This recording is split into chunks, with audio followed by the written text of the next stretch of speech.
2020, 2022, Twitter was not like this, bro. Because I had like a Twitter community and I just sacked it off. I was like, nah, I can't do this. I can never win. Dude, they benefit from the fucking dog shit, weaponized ass crack community shit. Okay, obviously Twitter communities have become a problem. Look, it is not new news that streamer communities in general can be toxic. I mean, I've been watching streamers for a long time, and I've noticed that recently it's gotten to a point where it's like almost unbearable for most streamers.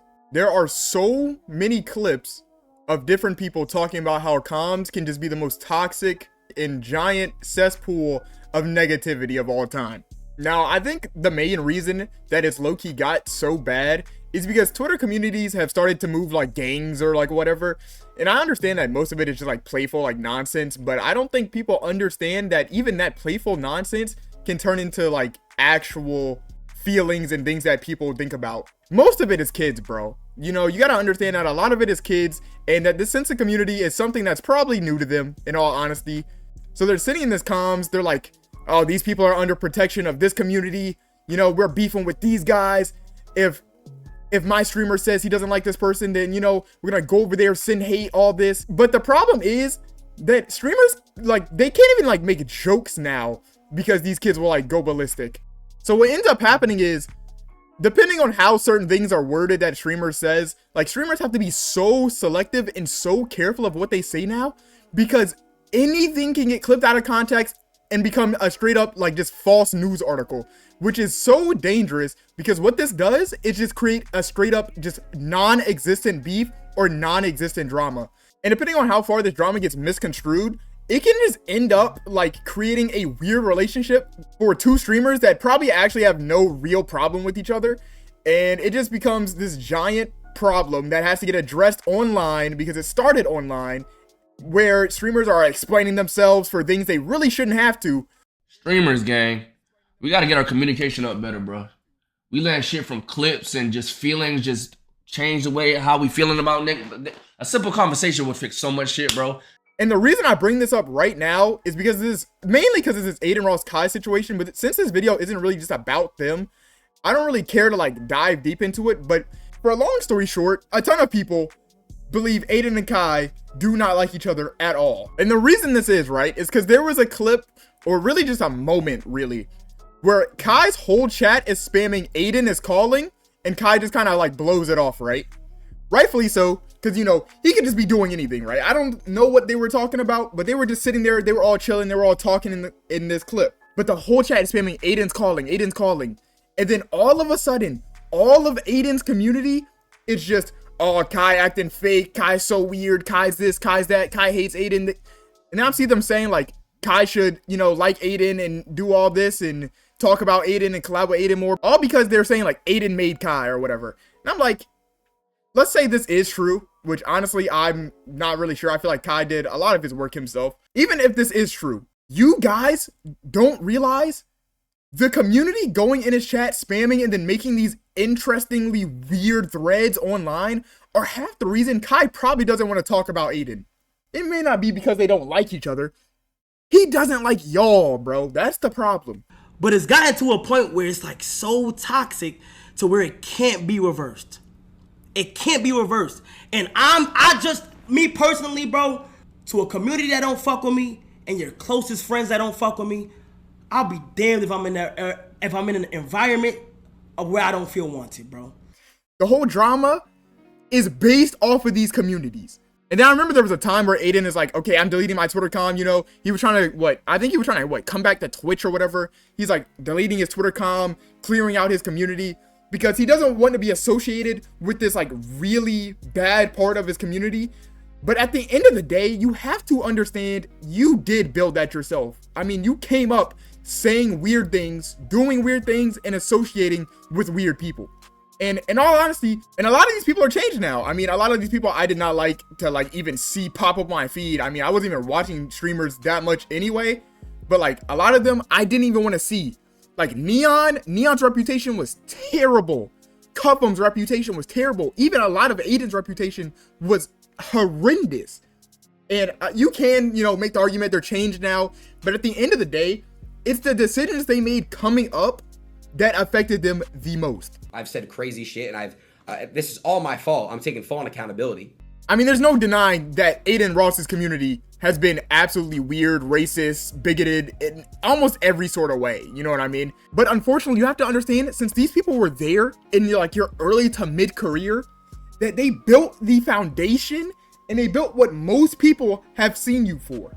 And I think a really, really, really big example of someone whose like brand and like identity has genuinely changed is Speed. I will. Who's gonna stop me? We've seen the Who Gonna Stop Me clip. We've seen some of his, you know what I'm saying? Like, we've been there. And he was young, but you gotta still understand, this was not only not that long ago, but it was all of his most popular clips and most popular memes, right? But now Speed has completely rebranded into traveling the world as a streamer, and he's on like a completely different wave of what he was on back in the day. But one thing that has not changed that heavily is Speed's community.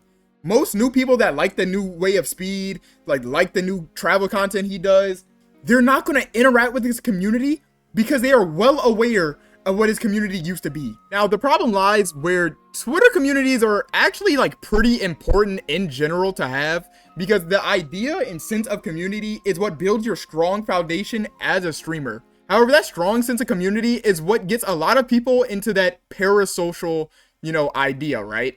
The idea of having this strong sense of community also creates the idea that they are so important that they should be able to directly influence decisions and choices that the streamer makes, which not entirely true, but not entirely false. And here's why. The streamers should listen to their communities to some degree. If you're getting an overwhelmingly negative response to some segment, or, maybe how you handled a certain situation, like let's say, for instance, Ludwig and his recent controversy, I'm about to actually end it all. I don't think Ludwig should have been entirely blamed for what happened, but I do think he needed to take some responsibility, and a lot of people felt this way as well. He came off in this way of saying like, I don't really care, not really my problem what happened, right? And I banned him from my events because I felt I had to, because my girlfriend and my girlfriend's best friend Maya are in my room at 2 a.m. telling me that they felt really uncomfortable at my own event. So I think a lot of people want me to take accountability. I think I said my piece on it. But that was not entirely true. And his community actually honestly called him out on it pretty heavily. And he ended up, apologizing and saying, I didn't really, mean that, or like, that's not what I should have said. Now, this is a time where like some negativity or some, criticism is actually really valid to have. But then it gets to a point where it's like, they shouldn't be allowed to make giant decisions on your life, like Lacey and like that whole Darla situation where, Lacey's with this girl that his community does not like because of what they did.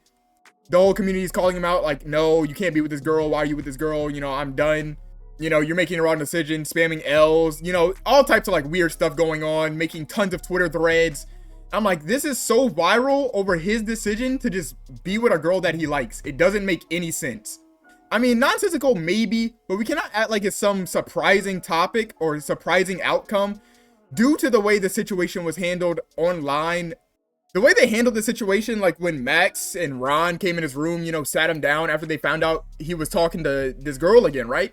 They came in the room, sat him down in front of how many viewers? Maybe around close to 100,000, 70,000 or so. They're sitting down publicly talking about his relationship and how he is wrong for doing this.